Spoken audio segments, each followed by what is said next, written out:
తారక రామ్ అన్న మీ పేరును నందమూరి తారక రామారావుగా ఎవరు మార్చారు అని జూనియర్ ఎన్టీఆర్ని ఎవరైనా అడిగితే అతని మనసు తాతగారు ఎన్టీ రామారావు జ్ఞాపకాలతో పులకరించిపోతుంది. అప్పుడు తారక రామ్ వయసు 11 సంవత్సరాలు. అంతవరకు తాతగారు గొప్ప హీరో అని, రాజకీయ నేత అని వినడమే కానీ ఎప్పుడూ చూడలేదు. అలాంటిది ఒకరోజు అకస్మాత్తుగా తాతగారి నుంచి కబురు వచ్చింది. మనవడిని చూడాలని ఉందని, వెంటనే తీసుకురమ్మని. ఆ కబురు తండ్రి హరికృష్ణకి, తల్లి శాలినికి ఎంతో సంతోషాన్ని కలిగించింది. అప్పుడు ఎన్టీ రామారావు అబిట్స్లో ఉండేవారు. ఆయన ఉన్న గది ముందు ఎవరో వదిలిపెడితే తలుపు చాటు నుంచి ఆయన్ని మొదటిసారిగా చూశాడు తారక్. రండి అని తాతగారు గొంతు గంభీరంగా వినిపించేసరికి మెల్లగా లోపలికి వెళ్ళాడు.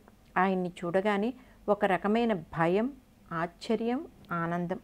పేరేంటి అని తొలి డైలాగ్ అదే. తారక రామ్ అన్నాడు. వెంటనే హరికృష్ణకు కబురెళ్ళింది. వీరి పేరు మార్చండి, నందమూరి తారక రామారావు అని పెట్టండి అని ఆజ్ఞాపించారు. అంతే. అప్పటి నుండి తారక రామ్కు బదులుగా అందరూ ఎన్టీఆర్ అని పిలవడం మొదలుపెట్టారు. జూనియర్ ఎన్టీఆర్కు నటన నేర్పిన తొలి గురువు సీనియర్ ఎన్టీఆరే.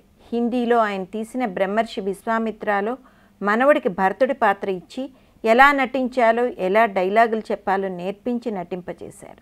ఆ తర్వాత జూనియర్ ఎన్టీఆర్ ఎంఎస్ రెడ్డి బాలలతో నిర్మించిన రామాయణంలో రాముడిగా నటించారు. ఎన్టీఆర్ మనవణ్ణి తాత అని పిలిచేవారట. పొద్దున్నే టిఫిన్ తినేటప్పుడు ఇడ్లీలు నేతిలో ముంచి తినమని చెప్పేవారట. అలా ఆయన ఆహారపు అలవాట్లన్నీ జూనియర్ ఎన్టీఆర్కు వచ్చి బొద్దుగా తయారయ్యాడు. రాఖీ చిత్రం వరకు అలాగే ఉండేవాడు.